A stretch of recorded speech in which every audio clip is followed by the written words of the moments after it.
சாத்தான்குளம் தந்தை மகன் police custody death சம்பந்தப்பட்ட 9 பேருக்குமே பார்த்தோம் அப்படின்னா தூக்கு தண்டனை இப்போ கொடுத்துட்டாங்க. அதே மாதிரி சிவகங்கை மாவட்டம் திருப்புவனம் அஜித்குமார் கொலை வழக்கு, அஜித்குமார் நிரபராதி, இதுல சம்பந்தப்பட்ட 4 போலீஸ்க்குமே தூக்கு தண்டனை கொடுக்கலாமா அப்படிங்கிற மாதிரி நிறைய பேர் கேட்கீங்க. ஆக்சுவலா ஒரு தீர்ப்பு ஜட்ஜ்மெண்ட் இருக்கு அப்படின்னா அந்த ஜட்ஜ்மெண்ட்டை வேற ஒரு கேஸ்க்கு அப்ளை பண்ண முடியும். அப்படி பார்க்கும்போது இந்த சாத்தான்குளம் கேஸை பொறுத்த மட்டும் 2 பேருமே நிரபராதி.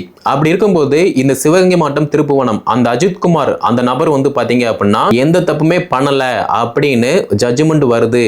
அப்படிங்கிற பட்சத்தில் பாத்தீங்க அப்படின்னா சம்பந்தப்பட்ட 4 பேருக்குமே இந்த சாத்தான்குளம் கேஸ் அந்த தீர்ப்பை காட்டி இவங்களுக்குமே மரண தண்டனை வாங்கி கொடுக்க பாசிபிள் இருக்கு. ஓகே, ஒரு கேஸை பொறுத்த மட்டும் அந்த கேஸ்ல ஒரு ஜட்ஜ்மெண்ட் வருது அப்படின்னா அந்த ஜட்ஜ்மெண்ட்டை காரணம் காட்டி வேற ஒரு கேஸ்க்கு அப்ளை பண்ண முடியும். ஓகேவா? ஸோ இதுல வேற டவுட்னா கீழே கமெண்ட்ல லீவ் பண்ணுங்க.